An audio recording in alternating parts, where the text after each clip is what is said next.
how to find someone on Pinterest. Hey everyone, welcome back to the channel. If you're looking to connect with friends or discover new accounts on Pinterest, you're in the right place. Today I'm going to show you how to find someone on Pinterest quickly and easily. But before that, don't forget to hit the subscribe button and turn on the notification bell.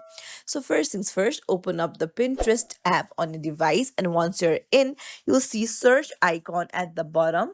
Tap on it and search for the person's name. So I'll search for Haley and tap on search. Now you will see a filter icon beside the message bar on the right side. Tap on it and then click on profiles and tap on apply. Now it will give you a list of profiles. So keep scrolling down and you'll see all the people with the name. If you know their last name, you can search for that too.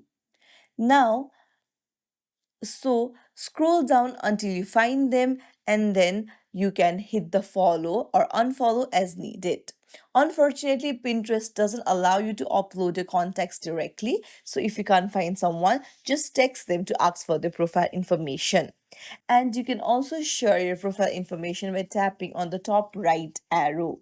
And that's it. If you find this tutorial helpful, don't forget to like and subscribe to our channel for more helpful tips and tricks. Thank you for watching. See you in the next video, everyone.